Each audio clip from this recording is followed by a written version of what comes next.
Olá, seja bem-vindo ao nosso 24º dia do desafio Lei das Sociedades Anônimas 365, desafio onde nós estamos estudando artigo por artigo a Lei das Sociedades Anônimas, que é uma lei muito importante tanto para o nosso ordenamento jurídico, como que é a base do direito societário, como também para a nossa economia. Meu nome é Henrique Araque, eu sou professor de Direito Empresarial, também advogo há bastante tempo nessa área e estamos aqui, esse é o nosso jeito de devagarzinho estudar artigo por artigo dessa lei que é bastante comprida. Em que pese, nesse último período, a gente então estamos presos a alguns dispositivos que são meio anacrônicos, que não se utiliza mais, mas desafio é desafio, compromisso é compromisso. Então, vamos lá. O artigo de hoje, no nosso 24º dia, é o artigo 24. Ainda estamos falando dos certificados das ações. Aqui eu não vou demorar muito tempo, gente, porque de fato ninguém usa mais isso daqui. Estou indo passo a passo aqui para vocês, mas ninguém mais usa isso aqui, porque todas as ações são nominativas, todas as ações,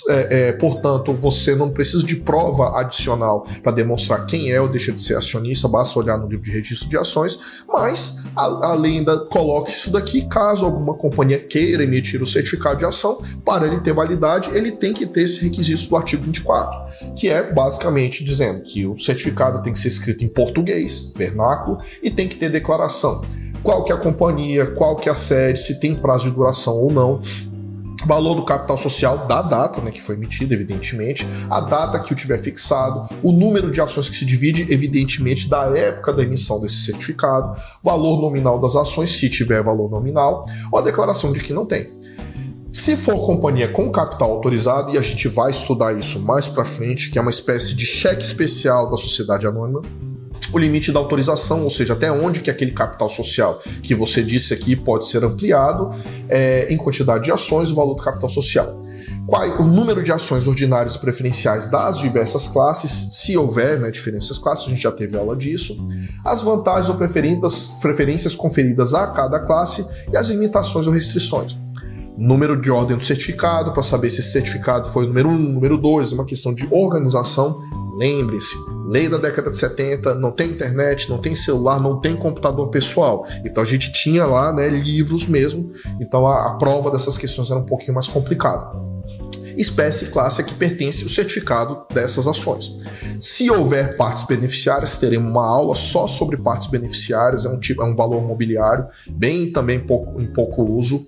A época e o lugar da reunião da Assembleia Geral Ordinária, isso aqui provavelmente daqui definiu esse aumento. Não, desculpa, a época e o lugar da reunião da Assembleia Ordinária, lembrando que por lei a companhia deve celebrar uma Assembleia Geral todo ano, por isso ordinária, e está dizendo mais ou menos a época, que pode diferenciar dependendo do ciclo, o exercício fiscal daquela companhia, e o lugar que tradicionalmente por força de lei tem que ser na sede da companhia. Data de constituição da companhia, o arquivamento e publicação dos seus atos constitutivos, nome do acionista, lembrando que as ações são nominativas, débito do acionista se a ação não estiver integralizada, porque aí você vai estar sabendo que você está adquirindo uma ação que não está integralizada e você vai assumir a conta agora. Data da emissão do certificado e assinatura de 2 diretores, porque até 2021 era obrigatório você ter pelo menos 2 diretores, agora você pode ter apenas um diretor, ou do agente emissor de certificados, caso você tenha ali ações escriturais que a gente já vai trabalhar.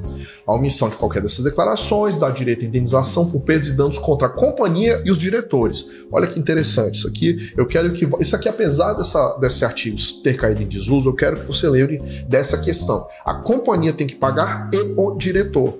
É muita responsabilidade ser administrador de qualquer tipo de sociedade, mas diretor de companhia é particularmente perigoso.